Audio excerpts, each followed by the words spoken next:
Good morning traders. എല്ലാ ദിവസവും രാവിലെയുള്ള പ്രീ മാർക്കറ്റ് റിപ്പോർട്ടിലേക്ക് നമുക്ക് കടക്കാം. ഇന്നലെ നമ്മൾ കണ്ടു, ഇന്ത്യൻ മാർക്കറ്റിൽ വലിയ ഒരു സീവിയർ സെല്ലിംഗ് പ്രഷറാണ് നമുക്ക് ഉണ്ടായിരുന്നത്. FIs സെല്ലേഴ്സ് ആയിരുന്നു. 3262 കോടി രൂപക്കാണ് FIs ഇന്ത്യൻ മാർക്കറ്റിൽ ഇന്നലെ സെല്ല് നടത്തിയത്. കൂടാതെ ഇൻഡെക്സ് ഹെവി വെയിറ്റ് സ്റ്റോക്കുകളായിട്ടുള്ള വിപ്രോ, റിലയൻസ്, ICICI ബാങ്കിൻ്റെ ഭാഗത്തു നിന്നുള്ള Q3 റിസൾട്ടിന് ശേഷമുള്ള സെൽ ഓഫ് ഫർദറായിട്ട് വീണ്ടും നമ്മൾ കണ്ടു. 30ഓളം കമ്പനീസ് ഇന്നലെ നിഫ്റ്റിയിൽ നെഗറ്റീവിൽ ക്ലോസ് ചെയ്തു. FMCG മാത്രമാണ് പോസിറ്റീവിൽ ക്ലോസ് ചെയ്യാൻ സാധിച്ചത്.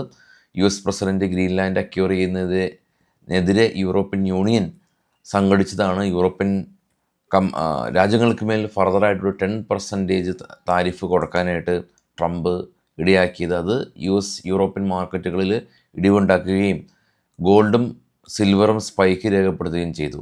US മാർക്കറ്റ് ഇന്നലെ മാർട്ടിൻ ലൂതർ കിങ് ഡേ ആയതുകൊണ്ട് ഹോളിഡേ ആയിരുന്നു.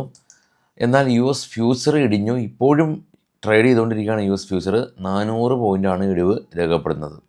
ഇന്ന് പ്രധാനമായിട്ടും ഒരുപാട് കമ്പനീസിൻ്റെ റിസൾട്ട് ഉണ്ട്. AU small finance bank, Canara Robeco asset management company, Cyient, DCM Shriram, India mart intermesh, ITC hotel, JK bank, Mastek, Newgen software, persistent system, PTC, Rallis India, shoppers stop, supreme petrochemical, SRF, Tata tele service, united spirits, Vikram solar, Vardhman special steel company തുടങ്ങിയ കമ്പനീസിൻ്റെ റിസൾട്ടാണ് എന്നുള്ളത്.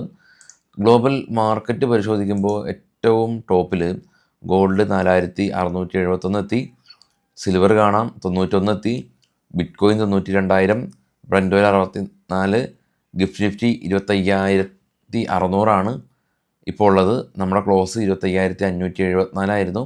ഒരു flat opening. ഡോ future കാണാം 400 point ഇടിഞ്ഞു രാവിലെ തന്നെ. Australia 43 point ഇടിഞ്ഞു. കൂടാതെ കൊറിയ 57 പോയിൻ്റ് അഥവാ 1%, നിക്കി 1%. പിന്നെ ഏറ്റവും താഴെ ഉള്ളത് ഡാക്സ് CAC 40 FTSE ആണ്. അത് ഇന്നലെ ക്ലോസ് ആയ യൂറോപ്യൻ മാർക്കറ്റാണ്. അതെല്ലാം തന്നെ നെഗറ്റീവിൽ ക്ലോസ് ചെയ്തത് കാണാൻ സാധിക്കും. ഇനി നമുക്ക് നേരെ കുറച്ച് സ്റ്റോക്കുകളുടെ വാർത്തകളിലേക്ക് പോകാം. L&T മൈൻട്രി 12% നെറ്റ് പ്രോഫിറ്റിൽ ഇടിവ് ഉണ്ടാക്കി. Tata capital company net profit 20% quarter to quarter ഉയർന്നിട്ടുണ്ട്.